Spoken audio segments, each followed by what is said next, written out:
नमस्कार विद्यार्थी मित्रांनो, मी प्राध्यापक अरविंद टिकले तुम्हाला समाजशास्त्र विषयाचे यावर्षीपासून अध्यापन करणार आहे.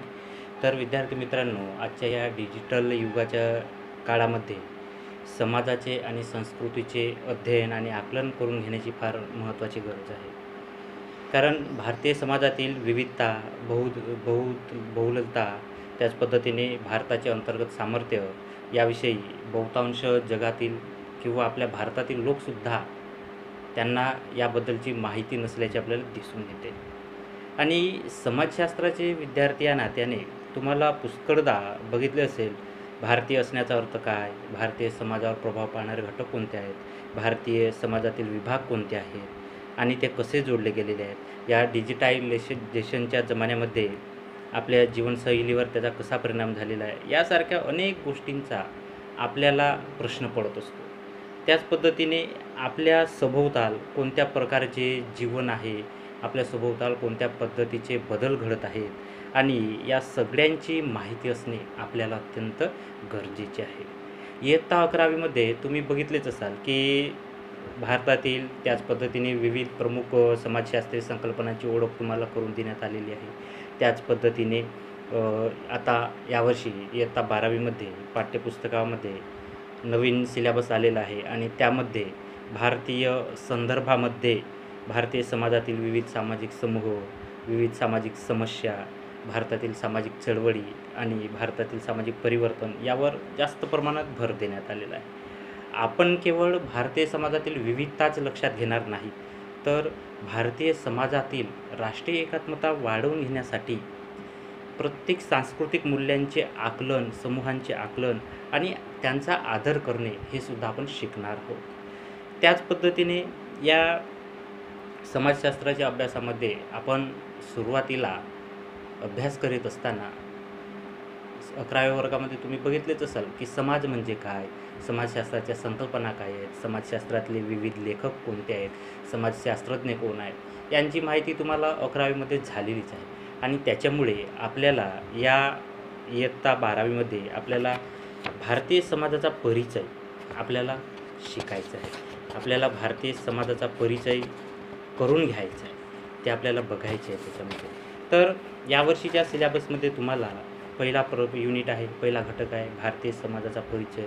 त्याच्यानंतर दुसरा घटक आहे भारतीय समाजाचे वर्गीकरण. तिसरा घटक आहे भारतीय समाजातील विविधता आणि एकता. चौथा घटक आहे भारतातील समाज परिवर्तनाच्या प्रक्रिया. 5वा घटक आहे भारतातील सामाजिक चळवळी आणि 6वा घटक आहे भारतातील सामाजिक समस्या.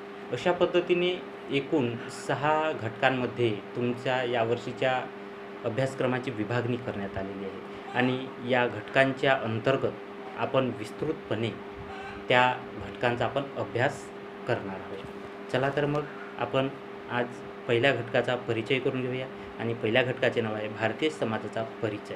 यामध्ये आपण भारतीय समाजाचा परिचय हा करीत असताना भारतीय समाजावर कोणकोणते घटक आहेत, भारतीय समाजाचे कोणकोणत्या घटकामध्ये विभाजन करण्यात आलेले आहे आणि भारतीय समाजावर कोणकोणत्या घटकांचा प्रभाव पडलेला आहे, त्याच पद्धतीने या सर्व विषयांचा, या सर्व घटकांचा, या सर्व माहितीचा आपण आता आढावा घेणार आहोत. चला तर मग बघूया आपण भारतीय समाजाचा परिचय.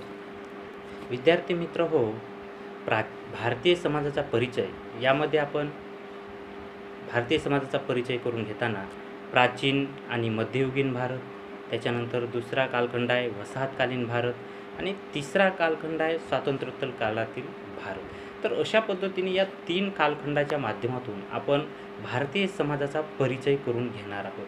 आणि या अध्यापनाच्या सोयीसाठी पहिल्या पाठाचा मूळ घटक आपण 3 विभागामध्ये, 3 उपघटकांमध्ये आपण त्याचे विभाजन केलेले आहे. पाठ्यपुस्तकामध्ये ते देण्यात आलेलेच आहे आणि त्यामध्ये प्राचीन आणि मध्ययुगीन भारत पहिला घटक, दुसरा उपघटक दिलेला आहे वसाहतकालीन भारत आणि तिसरा उपघटक दिला आहे स्वातंत्र्योत्तर काळातील भारत. आणि या 3 उपघटकांच्या माध्यमातून आपल्याला समाजशास्त्राचा विकास कसा झालेला आहे, भारतीय समाज जीवन कसे होते, भारतीय समाजाचा आपल्याला परिचय करून घ्यायचा आहे. विद्यार्थी मित्रांनो, प्राचीन आणि मध्ययुगीन भारत या आपण पहिल्या उपघटकाचा आपण परिचय करून घेणार आहोत. तर समाजशास्त्राच्या या वर्षीच्या अभ्यासक्रमामध्ये काही निवडक आणि वैशिष्ट्यपूर्ण पैलूंच्या आधारे आपण प्राचीन आणि मध्ययुगीन काळातील भारतीय समाज कसा होता हे जाणून घेणार आहोत. आणि त्यामध्ये विशेषतः काही गोष्टींचा किंवा सूत्रांचा प्रामुख्याने विचार केलेला आहे. त्याच्यामध्ये नंबर 1 आहे धार्मिक श्रद्धा प्रणाली आणि आचार पद्धती. त्याच पद्धतीने दुसरा आहे स्त्रियांचे समाजातील स्थान. तिसरी गोष्ट आहे शिक्षण पद्धती. चौथी गोष्ट आहे समाज जीवन. आणि 5वी गोष्ट आहे नागरीकरणाची प्रक्रिया, नागरीकरण. तर प्राचीन आणि मध्ययुगीन भारतामध्ये या 5 गोष्टींचा कशा प्रकारे विचार केला गेला, कशा पद्धतीने यांचा प्रभाव पडलेला होता, कशा पद्धतीने ह्या गोष्टी त्या प्राचीन आणि मध्ययुगीन भारतातील समाज जीवनामध्ये अंतर्भूत झालेल्या होत्या, याचा आपल्याला परिचय करून घ्यायचा आहे. तर आता आपण बघूया. पहिली गोष्ट आहे प्राचीन आणि मध्ययुगीन भारतातील. सुरुवातीला आपण घेऊया प्राचीन भारत. तर प्राचीन भारत म्हटल्यानंतर आपल्याला लक्षात येते हडप्पा संस्कृतीपासून तर मध्ययुगीन भारतापर्यंतचा कालखंड. तर या कालखंडाचा विचार करताना आपल्याला धार्मिक श्रद्धा प्रणाली आणि आचार यांचा अभ्यास करायचा आहे. तर याच्यामध्ये आपण बघूया प्राचीन कालखंडातील धार्मिक श्रद्धा प्रणाली आणि आचार पद्धती कशी होती. आता आपण ते बघूया. अभ्यासकांच्या मते सध्या उपलब्ध असलेल्या विविध साहित्यांच्या आधारे धार्मिक श्रद्धा प्रणाली आणि आचारासंबंधीचे साहित्य हे फार दुर्मिळ आणि बहुस्तरीय आणि गुंतागुंतीचे आहे. आणि त्याच्यामुळे त्याबद्दलची काटेकोर माहिती आज उपलब्ध आपल्याला होऊ शकत नाही. आणि त्याच्यामुळे आपल्याला हडप्पा संस्कृतीच्या उत्खननापासून या अभ्यासाला आपल्याला सुरुवात करावी लागेल. तर प्राचीन कालखंडातील हडप्पा संस्कृतीच्या उत्खननामधून विविध मातीच्या वस्तू, विविध पुरुष आणि स्त्रीमूर्ती उत्खननामध्ये मिळालेल्या आहेत. आणि त्या माध्यमातून आपल्या लक्षात येतात की त्या मूर्त्या ज्या होत्या, स्त्री आणि पुरुषांच्या ज्या मूर्त्या मिळालेल्या आहेत त्या विविध देवी देवतांच्या मूर्ती होत्या. परंतु असे जरी समजले जात असले, असे जरी कळत असले तरी परंतु त्या कालखंडातील हडप्पा संस्कृतीमधील तत्कालीन देवालये किंवा मूर्तीपूजा केली जात होती की देवस्थाने होती, मंदिरे होती किंवा कोणते देव होते याचा मात्र निश्चितपणे पुरावा हडप्पा संस्कृतीमधल्या उत्खननातून आपल्याला आढळत नाही.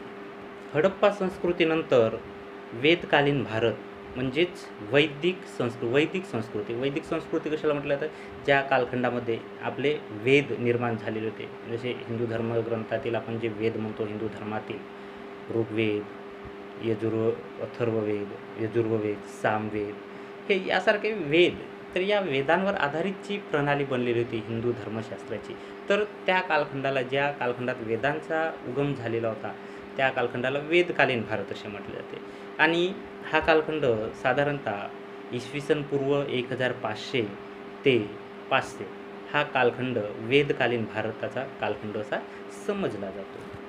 तर हडप्पा संस्कृतीनंतर वैदिक कालखंडातील संस्कृतीमध्ये सूर्य, पर्जन्य, जल, वादळ यासारख्या अनेक नैसर्गिक घटकांना देवतांचे स्वरूप मानून त्यांची पूजा आणि प्रार्थना केली जात असे. नंतर कालांतराने इंद्र, अग्नी यासारख्या देवांना महत्त्व प्राप्त झाले. आणि स्थानिक जे अवैदिक समूह तिथं जे होते त्या समूहांच्या स्वतःच्या अशा काही श्रद्धा प्रणाली, आचार प्रणाली, विचार प्रणाली अस्तित्वात होत्या. आणि या ज्या श्रद्धा प्रणाली होत्या त्या कोणत्याही धर्माच्या नावाने ओळखल्या जात नव्हत्या किंवा काही त्या कालखंडामध्ये धार्मिक ग्रंथही नव्हते. आणि त्यामुळे त्यांच्या श्रद्धा प्रणालींची माहिती फक्त प्राचीन धर्मग्रंथातील संदर्भांच्याच आधारे, मध्ययुगीन नोंदीतून आणि वसाहतकालीन समूहविशिष्ट वर्णनांच्या आधारे आपल्याला मिळू शकते. हिंदू जीवनपद्धतीच्या संदर्भात श्रद्धा प्रणाली आणि धार्मिक आचार यांची माहिती अनेक वैदिक ग्रंथातून आपल्याला मिळते. त्यातील काही लिखित स्वरूपातील आहेत तर काही मौखिक परंपरेने जोपासलेले आहेत. लिखित परंपरा म्हणजे जे साहित्य लिहिल्या जाते आणि लिहिल्यानंतर त्यांना अमरत्व प्राप्त होते, कारण ते काळाच्या ओघामध्ये मिटले जात नाही, पुसले जात नाही. परंतु मौखिक परंपरा असे असतात की ज्या तोंडी आपण ऐकत असतो, परंपरेच्या आधारे आपण ऐकत असतो आणि तो वारसा आपण पुढे चालवत असतो. परंतु त्यांचे स्वतःचे असे अस्तित्व आपल्याला दिसून येत नाही, कारण ते पुराव्याच्या आधारे आपण साध्य किंवा सिद्ध आपण करू शकत नाही. आणि त्याच्यामुळे हिंदू जीवनपद्धतीच्या संदर्भामधल्या ज्या श्रद्धा प्रणाली आहेत आणि धार्मिक आचार आहेत याची माहिती आपल्याला काही लिखित आणि काही मौखिक परंपरेने आपल्याला प्राप्त होत आहे. तर यामध्ये प्रामुख्याने वेद संहिता, वेद, उपवेद, वेदांगे, ब्राह्मण ग्रंथ, आरण्यके आणि महाकाव्ये यांचा यामध्ये समावेश होतो. वैदिक संस्कृतीचा कालखंड हा पूर्ववैदिक आणि उत्तर वैदिक अशा पद्धतीने 2 भागामध्ये विभाजित करण्यात आलेला आहे. तर पूर्ववैदिक कालखंड म्हणजे इसवी सन पूर्व सुमारे 1500 ते 1000 वर्ष आणि उत्तर वैदिक कालखंड हा इसवी सन पूर्व सुमारे 1000 ते 500 वर्षे इसवी सन 500 वर्षे अशा पद्धतीने हा कालखंड याची विभागणी करण्यात आलेली आहे. अशा 2 कालखंडामध्ये त्याला वैदिक कालखंडाला विभागण्यात आलेलं आहे, कारण या 2 कालखंडांच्या दरम्यान अनेक बदल घडून आलेले आहे आणि या बदलांची चर्चा तुम्हाला समोर येणारच आहे. हिंदूंच्या आचरण पद्धतींचे आणि सामाजिक वर्तनाचे जे वर्णन केलेले आहे हे नियम हिंदू समाज व्यवस्थेमध्ये आचरणाची व्यवस्था आणि विचाराची व्यवस्था अशा 2 भागामध्ये विभागण्यात आलेली आहे. तर हिंदू धर्माचे विचारात अध्यात्म, कर्म व पुनर्जन्म तत्व सिद्धांत, पुरुषार्थ सिद्धांत यांचा त्यामध्ये समावेश होतो. वर्णव्यवस्था, त्याच पद्धतीने आश्रम व्यवस्था, संस्कार व्यवस्था यांचासुद्धा हिंदू विचार व्यवस्थेमध्ये अंतर्भाव होतो. हिंदू धर्म व हिंदू समाज व्यवस्था यांचे हे फार महत्त्वाचे मूलाधार आहेत आणि महत्त्वाचे मूलाधार म्हणून आपण ज्यांचा उल्लेख करू शकतो त्यामध्ये प्रामुख्याने अध्यात्मवाद, कर्म व पुनर्जन्म तत्त्वप्रणाली, त्याच पद्धतीने पुरुषार्थ सिद्धांत, वर्णव्यवस्था, आश्रम व्यवस्था यासारख्या घटकांना हिंदू धर्मांच्या आचरणामध्ये आणि विचार पद्धतीमध्ये अत्यंत महत्त्वाचे स्थान आहे. हिंदूंच्या वर्तनाचे जे नियम आहेत हे वर्तनावर आधारलेले आहेत आणि या वर्तनाचे नियम हे कर्मसिद्धांत यावर आधारलेले आहेत. कर्मसिद्धांत म्हणजे काय? तर कर्मतत्व हे हिंदू समाज व्यवस्थेचे एक महत्त्वाचे केंद्रस्थान आहे. व्यक्तीने चांगले कर्मे करावी अशी अपेक्षा व्यक्त करण्यात येते, कारण त्या व्यक्तीला तिच्या कर्माप्रमाणे फळ मिळते. पुनर्जन्माच्या बंधनातून मुक्त होऊन मोक्ष प्राप्त करण्यासाठी व्यक्तीने चांगले कर्मे करावेत, शुभ कर्मे करावेत असे हिंदू धर्मामध्ये सांगण्यात आलेले आहे.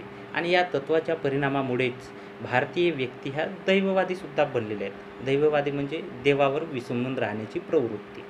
तर तुम्हाला माहीतच असेल की करावे तसे भरावे, करणी तशी भरणी असे आपण म्हणतो.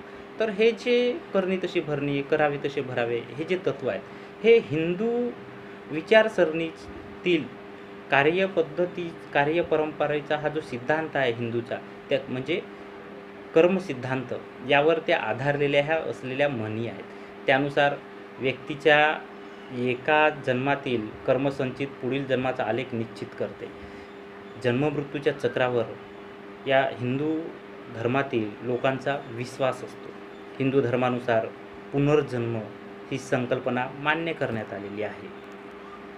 मनुष्याची जन्ममृत्यूच्या फेऱ्यातून सुटका होण्यासाठी त्याला मोक्षप्राप्ती झाली पाहिजे आणि जोपर्यंत मोक्षप्राप्ती होत नाही तोपर्यंत व्यक्तीची या जन्ममृत्यूच्या फेऱ्यातून सुटका होत नाही. आणि ही सुटका करून घेण्यासाठी व्यक्तीने चांगले कर्म करावेत आणि त्याने चांगले कर्म केल्यानंतर त्याला जीवनामध्ये मोक्षप्राप्ती होईल. म्हणजेच मोक्षप्राप्ती होईल म्हणजेच की हा जो मानवी पुनर्जन्माचा हा जो सिद्धांत सांगण्यात आलेला आहे, मानवाचा हा जो पुनर्जन्माचे हे जे विचार सांगण्यात आलेले आहेत हिंदू धर्मामध्ये, या पुनर्जन्माच्या चक्रातून मानवी जीवाची सुटका होईल आणि त्याला मोक्ष प्राप्त होईल. अशा पद्धतीने हिंदू धर्मामध्ये कर्म सिद्धांताची विचारसरणी आढळून येत असल्याचे आपल्याला दिसून येते. हिंदू व्यक्तीच्या आयुष्यामध्ये 4 महत्त्वाचे ध्येय किंवा उद्दिष्ट मानण्यात आलेले आहेत. त्यांना पुरुषार्थ असे म्हटले जाते. तर त्या पुरुषार्थामध्ये पहिला उद्दिष्ट किंवा पहिला पुरुषार्थ आहे, पुरुषार्थातील घटक आहे तो म्हणजे धर्म. धर्म म्हणजे व्यक्तीने आपल्या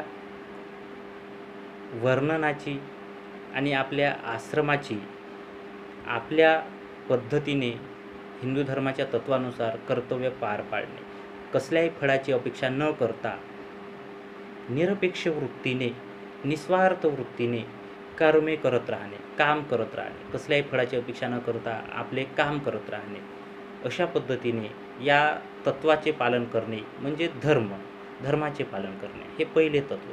त्याच्यानंतर हिंदू धर्मातील व्यक्तीच्या आयुष्यातील दुसरा महत्त्वाचा जो ध्येय आहे किंवा तत्व आहे तो म्हणजे अर्थ.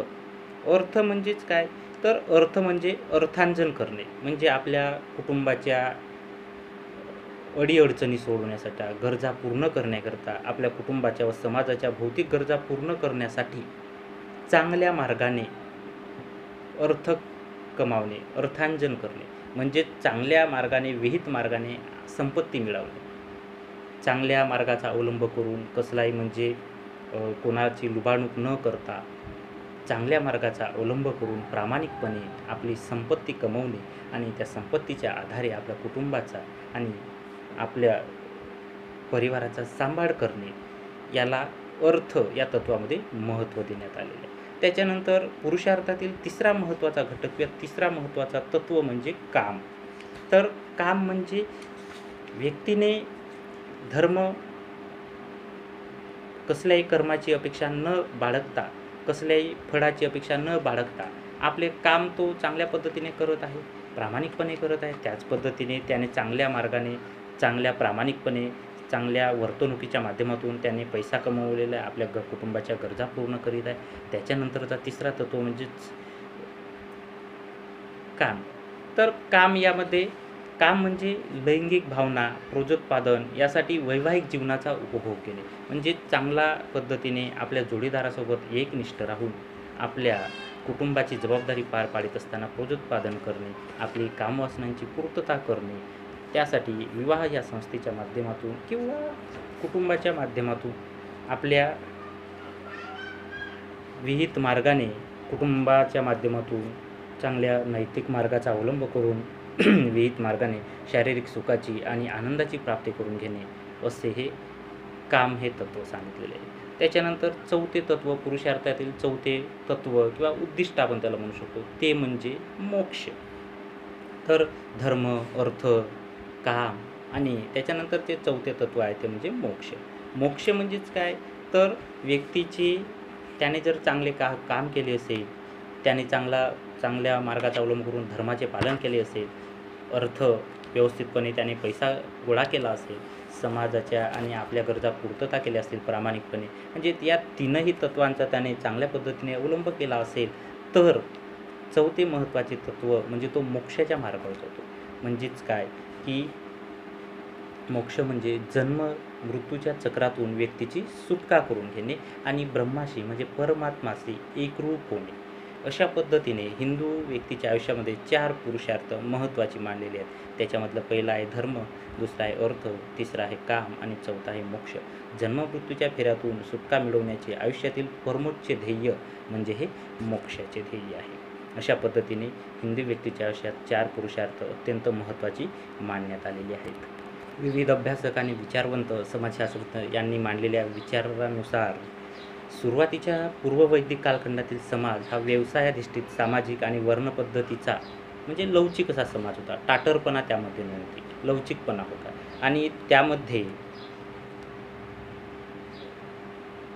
कालांतराने पुढे मात्र उत्तर वैदिक कालखंडामध्ये निर्माण झालेली ही जी वर्णव्यवस्था होती ती अधिक ताठरपणे निर्माण झाली. ती वर्णव्यवस्था अधिक कडक झाली आणि त्यामधून वर्णव्यवस्थेतून भारतीय हिंदू समाज व्यवस्थेमध्ये, हिंदू समाज जीवनामध्ये जाती व्यवस्था निर्माण झाल्या आणि त्या जाती व्यवस्थेचे रूपांतर उच्च निश्चितेमध्ये, त्याच पद्धतीने विविध सामाजिक स्तरांमध्ये त्याचे रूपांतर झाले आणि पुरोहित वर्गांचे वर्चस्व असलेल्या पवित्र आणि अपवित्र या कल्पनांवर आधारलेल्या जाती व्यवस्थेत स्तरांची अशी उतरती विभागणी निर्माण झाली किंवा विभागणी करण्यात आली.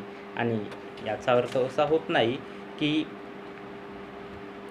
ही जी सुरुवात आहे ही वैदिक कालखंडात सुरुवातीलाच झाली अशी आपण म्हणणार नाही, परंतु कालांतराने वैदिक कालखंड म्हणजेच उत्तर वैदिक कालखंडामध्ये मात्र पूर्व वैदिक कालखंडात सुरुवातीला निर्माण झालेल्या संकल्पनांनी अतिशय घातक स्वरूप प्राप्त केले आणि त्याचा परिणाम हिंदू समाजव्यवस्थेतील जीवनावर घडून आला. हिंदू धर्मांच्या विचारसरणीमध्ये वर्णव्यवस्थेला सुद्धा अत्यंत महत्त्वाचे स्थान आहे. हिंदू समाजव्यवस्थेनुसार हिंदू समाजामध्ये 4 वर्ण होते. त्यामध्ये ब्राह्मण, क्षत्रिय, वैश्य आणि शूद्र अशा पद्धतीने हे 4 वर्ण होते. ब्राह्मण शिक्षण देणे, शिक्षण घेणे हे दोन्ही अधिकार या ब्राह्मण वर्गाकडे होते. त्याच पद्धतीने यज्ञ करणे, पूजापाठ करणे हे संपूर्ण अधिकार या ब्राह्मण वर्गाकडे होते. या ब्राह्मण वर्गाच्या हातामध्ये हे संपूर्ण कार्य सोपवलेले होते. हा जो ब्राह्मण वर्ग होता हा बुद्धिवादी वर्ग समजला जात होता. पुरोहित, शिक्षक, बुद्धिजीवी या वर्गाचे लोक यामध्ये समाविष्ट होत होते. त्याच्यानंतरचा जो दुसरा वर्ण होता तो होता क्षत्रिय. तर क्षत्रियाकडे सीमेचे आणि राज्याचे संरक्षण करणे, यामध्ये क्षत्रिय वर्णामध्ये राज्ये आणि योद्धे यांचा मोठ्या प्रमाणामध्ये समावेश होता आणि यांच्याकडे राज्यांचे संरक्षण करण्याची जबाबदारी या क्षत्रिय वर्णाकडे होती. त्याच्यानंतरचा तिसरा वर्ण जो होता तो होता वैश्य. तर प्रदेश आणि राज्याबाहेरील व्यापारांचे सर्व अधिकार या वैश्य वर्णाकडे होती. त्याच पद्धतीने शेती, पशुपालन करणे ही सुद्धा वैश्यांची कार्य होती. तर हे वैश्य लोक हे व्यापारी होते, व्यावसायिक होते. यामध्ये काही प्रमाणात शेतकरीसुद्धा समाविष्ट होते. त्याच्यानंतरचा तिसरा जो वर्ण होता तो होता शूद्र वर्ण. तर या वर्गाकडे कुठल्याही प्रकारचे आधार नव्हते. यांना वरील 3ही वर्णांची सेवा करण्याचे काम या शूद्रांच्या डोक्यावर घालण्यात आलेले होते. हे शूद्र हलकी व हीन दर्जाची कामे करीत होते आणि त्याच्यामुळे हे 3ही वर्ग या 4थ्या शूद्र वर्णाला अतिशय नीच समजत होते. त्याच पद्धतीने हिंदू जीवन पद्धतीची एक आणखी महत्त्वाचा घटक म्हणजे आश्रम व्यवस्था. हिंदू समाजव्यवस्थेमध्ये आश्रम व्यवस्थेला अत्यंत महत्त्वाचे स्थान होते. त्यामध्ये हिंदू समाजामध्ये मानवी आयुष्याचे सरासरी 100 वर्षाचे आयुष्य मानून त्याचे 4 विभागामध्ये विभाजन केलेले होते. त्याचे पहिला होता तर त्याच्यामध्ये 25-25 वर्षाचे 4 कालखंड विभागण्यात आलेले आहेत. त्याच्यातला पहिला आहे ब्रह्मचर्य आश्रम, दुसरा जो विभाजन करण्यात आला तो गृहस्थाश्रम, तिसरा विभाजन म्हणजे वानप्रस्थाश्रम आणि चौथा आहे संन्यासाश्रम. तर 25 वर्षापर्यंत सामाजिक जीवनामध्ये वयाच्या 8व्या वर्षी उपनयन विधी करून गुरुगृही जावे लागत असे आणि आपल्या भावी जीवनासाठी उपयुक्त अशा शिक्षणाची पूर्तता गुरुच्या आश्रमामध्ये पूर्ण केल्या जात होती आणि या कालखंडामध्ये स्वतःचे ब्रह्मचर्य जपणे अत्यंत महत्त्वाचे समजले जात होते.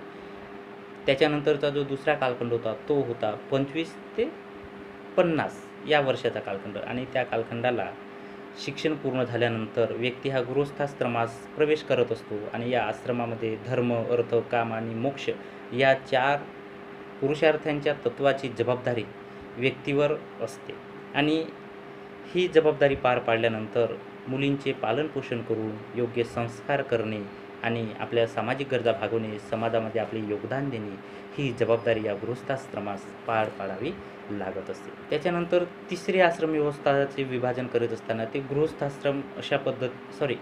वानप्रस्थाश्रम हे वयाच्या 50व्या वर्षानंतर ते 75व्या वर्षापर्यंत म्हणजेच 25-25 वर्षाच्या कालखंडामध्ये तिसरा कालखंड म्हणजे हा वानप्रस्थाश्रमाचा.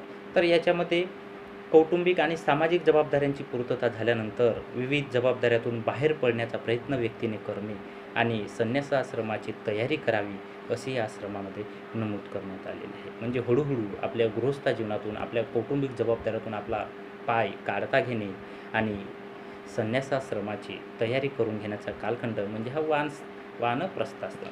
त्याच्यानंतरचा 4था कालखंड आश्रमव्यवस्थेचा पाळण्यात आलेला होता तो म्हणजे संन्यासाचा. तर साधारणतः 75 ते 100 वर्ष या आयु मर्यादेचा विचार करून या अवस्थेत व्यक्तीने पूर्णपणे गृहत्याग करून, पूर्णपणे कुटुंबाचा त्याग करून, समाजाचा त्याग करून, पूर्णपणे बंधनमुक्त होऊन तपश्चर्येवर भर देऊन मोक्षप्राप्ती करण्यावर लक्ष केंद्रित करावे असे या संन्यासाश्रमामध्ये अभिप्रेत होते. अशा पद्धतीने हिंदू धर्मामध्ये, हिंदू धर्म पद्धतीमध्ये अशा पद्धतीने विविध वर्णव्यवस्था, आश्रमव्यवस्था, पुरुषार्थ पद्धती, कर्मसिद्धांत यावर आधारलेल्या धार्मिक परंपरा, धार्मिक रीतिरिवाज, धार्मिक आचारविचार, श्रद्धा असल्याचे आपल्याला दिसून येते. उत्तर वैदिक कालखंडापर्यंत हिंदू धर्माचा प्रभाव असतानाच या पार्श्वभूमीवर वर्धमान महावीर, त्याच पद्धतीने गौतम बुद्ध यांनी वेद प्रामाण्याला आणि पुरोहित वर्गाच्या वर्चस्वाला विरोध करणाऱ्या नवीन तत्त्वज्ञानाची शिकवण लोकांना दिली. दोघांचाही जन्म क्षत्रिय कुळामध्येच झाला असला तरी त्यांनी हिंदू धर्मामध्ये यज्ञविधीला झालेला अत्यंतिक महत्त्व आणि पशुबळीची प्रथा यांचे, त्याच पद्धतीने सामाजिक उतरण, समाजाची जी वर्णव्यवस्थेमध्ये जे उतरण करण्यात आले होते त्यामधून जे जातीव्यवस्था निर्माण झालेल्या होत्या या गोष्टींना त्यांनी विरोध केलेला होता. त्यांचे तत्त्वज्ञान भारतीय परंपरेत बौद्ध धर्म आणि जैन धर्म म्हणून रूढ झाले. जैन धर्माची परंपरा अत्यंत प्राचीन असल्याचे समजले जाते. जैन परंपरेत एकूण 24 तीर्थकर होऊन गेले. वर्धमान महावीर हे 24वे तीर्थकार होते. वर्धमान महावीर हे गौतम बुद्धाचे समकालीनच होते. त्यांच्या वर्धमान महावीर यांच्या अगोदर 23वे तीर्थकार पार्श्वनाथ यांनी या जैन धर्मातील लोकांना धर्माचा उपदेश केला. यामध्ये त्यांनी कर्मकांडाला विरोध केलेला होता. अहिंसेच्या मार्गाचा वापर करून हिंसेचा त्याग करणे यासाठी त्यांनी आपली तत्त्व सर्वांसाठी खुली ठेवलेली होती आणि त्यामध्ये अहिंसा, सत्य, अस्तेय म्हणजेच चोरी न करणे, अपरिग्रह यासारखे 4 महत्त्वाचे तत्त्व त्यांनी सांगितलेले होते आणि वर्धमान महावीर यांनी 5वे महत्त्वाचे तत्त्व त्यांनी सांगितलेले होते आणि ते म्हणजे ब्रह्मचर्य. आणि त्यामुळे या ब्रह्मचर्य या तत्त्वामुळे आणि वर्धमान महावीर यांच्या दिव्य गुणांचा प्रभाव सर्वसामान्य लोकांवर मोठ्या प्रमाणात पडला आणि जैन धर्माचा सुद्धा भारतीय समाजामध्ये मोठा प्रभाव पडला. जैन परंपरेत सुद्धा हिंदू परंपरेप्रमाणेच कर्मसिद्धांताला सुद्धा मान्यता आहे किंवा महत्त्व आहे. मात्र अहिंसा आणि तपस या 2 तत्वांना जैन जीवनपद्धतीत अत्यंत महत्त्वाचे स्थान आहे. वर्धमान महावीरांनी त्यांच्या उपदेशामध्ये देव या संकल्पनेचा समावेश कुठेही केलेला नाही. त्यांनी निर्वाण या तत्वावर भर दिला. त्यांनी लोकांना उपदेश करताना अर्धमागधी या लोकभाषेचा उपयोग केलेला आहे. वैदिक परंपरेमध्ये यज्ञविधी आणि पशुबळी यांना फार महत्त्वाचे स्थान होते. तर जैन परंपरेमध्ये व्रतस्थ जीवनपद्धतीच्या दैनंदिन नियमांना अत्यंत महत्त्वाचे स्थान होते. काय तर वैदिक परंपरेमध्ये यज्ञविधी आणि पशुबळी यांना मोठ्या प्रमाणात महत्त्व दिले जात होते. तर जैन परंपरेमध्ये मात्र व्रतस्थपणे जीवन जगणे आणि दैनंदिन नियमांचे पालन करणे यांना अत्यंत महत्त्वाचे स्थान होते. वर्धमान महावीरांना जशी देव ही संकल्पना मान्य नव्हती, अगदी त्याच पद्धतीने गौतम बुद्धांना सुद्धा देव ही संकल्पना मान्य नव्हती. त्रिपिटक हे बौद्ध धर्माचे पवित्र ग्रंथ पाली भाषेमध्ये लिहिलेले आहे. गौतम बुद्धांनी भिक्खू संघ स्थापन केला आणि भिक्खू संघाला अत्यंत महत्त्वाचे त्यांनी स्थान दिलेले आहे. गौतम बुद्धांनी बौद्ध धर्माची स्थापना केली आणि त्यामध्ये भिक्खू संघ अत्यंत महत्त्वाचे त्यामध्ये मानण्यात आलेले आहे. व्यक्तिगत आणि सामाजिक पुनरुत्थानासाठी आवश्यक अशी पार्श्वभूमी निर्माण करणे हे भिक्खू आणि भिक्खू संघाचे महत्त्वाचे कार्य होय. म्हणजेच भिक्खू महासंघाचे महत्त्वाचे कार्य कोणते होते तर समाजाची जी विस्कटलेली जी घडी होती, समाजाची पुनर्रचना करणे, समाजाची एक चांगल्या तत्वांवर समाजाची नवी निर्मिती करणे हे बौद्ध धर्म आणि भिक्खू महासंघ यांचे महत्त्वाचे कार्य होते. जैन धर्म आणि बौद्ध धर्म या 2 धर्मांना प्रस्थापित जो हिंदू धर्म होता त्या हिंदू धर्माला विरोध करणारा धर्म म्हणून ओळखले जात होते. आणि या जैन धर्मामध्ये आणि बौद्ध धर्मामध्ये दोन्ही धर्मांनी समाजाच्या सर्व स्तरातील व्यक्तींना प्रवेश दिलेला होता. म्हणजे समाजातले गरीब, गुंडे, गरीब कोणत्याही वर्णातले असो, उच्च, नीच कोणत्याही जाती धर्मातले कोणत्याही वर्णातले लोक असो, या सगळ्या वर्णातील लोकांना जैन धर्म आणि बौद्ध धर्म यांनी स्थान दिलेले होते, सदस्यत्व दिलेले होते आणि त्यामुळे जैन धर्म आणि बौद्ध धर्म हा सामान्य लोकांमध्ये खूप लोकप्रिय धर्म झाल्याचे आपल्याला दिसून येते. जैन धर्म आणि बौद्ध धर्म या दोन्ही धर्मांनी सर्वसामान्य लोकांना आपल्या धर्मामध्ये स्थान दिल्यामुळे तो मोक्ष प्राप्त करण्याचा अधिकार हा विशिष्ट वर्गापुरता आता मर्यादित राहिलेला नव्हता. जैन धर्माच्या तुलनेत बौद्ध धर्मातील नियम हे अतिशय सोपे होते, सौम्य होते आणि त्यामुळे बौद्ध धर्माकडे लोक मोठ्या संख्येने वळलेले होते. बौद्ध धर्मामध्ये लोक मोठ्या प्रमाणात आकृष्ट झालेले होते आणि हे यामधून समजण्यासारखेच आहे. बौद्ध धर्माचा प्रसार खूप दूरवर झाला. मौर्य सम्राट अशोकाच्या कालखंडामध्ये अशोक सम्राट अशोकाने बौद्ध धर्माचा प्रसार करण्यासाठी भारताच्या बाहेर, भारताच्या सीमा ओलांडून तिबेट, चीन, मंगोलिया, म्यानमार, जावा, सुमात्रा, श्रीलंका यासारख्या बाहेरील अनेक देशांमध्ये जाऊन सम्राट अशोक यांनी बौद्ध धर्माचा प्रसार केला आणि आजही या प्रदेशातील लोकांच्या दृष्टीने भारत ही त्यांच्या धर्माची उगमस्थान म्हणून, उगमभूमी म्हणून पवित्र मानली जाते. कारण बौद्ध धर्माचा उगम भारताच्या भूमीमध्ये झालेला आहे आणि त्याच्यामुळे भारताची भूमी ही बौद्ध धर्मातील लोकांसाठी अत्यंत पवित्र भूमी मानली जाते. ज्या व्यक्तींनी बौद्ध भिक्खू आणि भिक्खुनीची दीक्षा स्वीकारली त्यांच्यासाठी बौद्ध संघाची स्थापना करण्यात आली. म्हणजे सर्वसामान्य स्त्री आणि पुरुष यांनी बौद्ध भिक्खू आणि स्त्रियांनी बौद्ध भिक्खुनी याची दीक्षा स्वीकारल्यानंतर त्यांच्यासाठी म्हणून बौद्ध संघाची स्थापना करण्यात आलेली होती. बौद्ध धर्मामध्ये व्यक्तीच्या नैतिक उन्नतीला आणि त्यावर आधारित जीवन पद्धतीला महत्त्वाचे स्थान देण्यात आलेले होते. त्यामध्ये दानवृत्ती, स्वार्थत्याग, संयम, विचार आणि कृतीमधील अहिंसा या गुणांनी युक्त अशा आचरणावर भर देण्यात आलेला होता. अशा पद्धतीच्या या गुणांवर आधारित बौद्ध धर्मामध्ये आचरणावर भर देण्यात आला. अशाच पद्धतीचा भर उपनिषदांमध्ये सुद्धा, जसे बौद्ध धर्मामध्ये हे जे गुण आहेत या गुणांप्रमाणेच हिंदू उपनिषदांमध्ये सुद्धा गुणांवर भर देण्यात आलेला आहे. हे विशेष आहे. दानवृत्ती, स्वार्थत्याग, संयम आणि विचार, कृतीमधील अहिंसा या गुणांचा बौद्ध जीवनपद्धतीमध्ये मोठ्या प्रमाणामध्ये आचरण केल्या जाते. म्हणजेच त्यांचा या गुणांचा जीवनामध्ये सतत बौद्ध धर्मामध्ये वापर केला जातो किंवा त्यांचा वापर करण्याचे बंधन घालण्यात आलेले आहे. कालांतराने जैन धर्म आणि बौद्ध धर्म या दोन्ही धर्मामध्ये स्वतंत्र पंथ निर्माण झाले. बौद्ध धर्मातील हीनयान म्हणजे छोटे वाहन पंथामधील अनुयायी मूळ नियमांचे पालन काटेकोरपणे करत असल्यामुळे त्यांची संख्या महायान या पंथापेक्षा कमी आहे आणि महायान या पंथांची संख्या ही जास्त आहे. कारण महायान पंथाचे नियम हे सौम्य होते, सोपे होते, अधिक व्यवहार्य आणि सहज आचरणात आणण्यासारखे होते. त्या तुलनेत हीनयान या पंथाचे नियम हे अतिशय कडक होते आणि काटेकोर होते. त्या नियमांचे काटेकोर पालन केले जात होते आणि त्याच्यामुळे सर्वसामान्य लोकांना ते नियम झेपत नसल्यामुळे बहुतांश लोक हे महायान या पंथाकडे वळले आणि त्याच्यामुळे महायान या पंथाच्या अनुयायांची संख्या हीनयान पंथापेक्षा जास्त असल्याचे आपल्याला दिसून येते. जैन धर्मामध्ये सुद्धा दिगंबर पंथ आणि श्वेतांबर पंथ असे दोन स्वतंत्र पंथ निर्माण झालेले होते.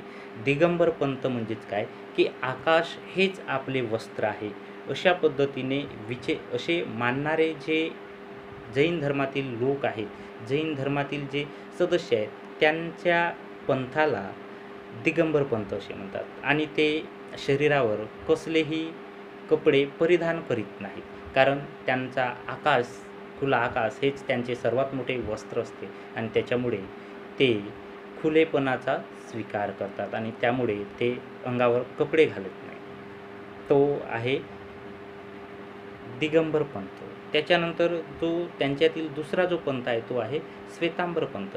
जैन पंथामध्ये श्वेत वस्त्र परिधान करणारे मुनी ज्या पंथात आहेत त्या पंथाला श्वेतांबर पंथ असे म्हटले जाते. म्हणजे मुनी म्हणजे जे शिष्य आहेत त्या जैन धर्माचे जे श्वेत वस्त्र धारण करतात त्यांना श्वेतांबर पंथीय असे म्हटले जाते. बौद्ध धर्माचा तिसरा पंथ वज्रयान हा पुढे इसवी सनाच्या 8व्या शतकामध्ये उदयास आलेला होता. वर्धमान महावीर आणि गौतम बुद्ध यांच्या निर्वाणानंतर काही काळाने त्यांच्या उपदेशाचा प्रसार हळूहळू कमी झाला आणि पुढे सुमारे 1200 वर्षाच्या कालखंडात कोणताच नवीन पंथ किंवा कोणता नवीन धर्म प्रभावीपणे उदयास आलेला नाही.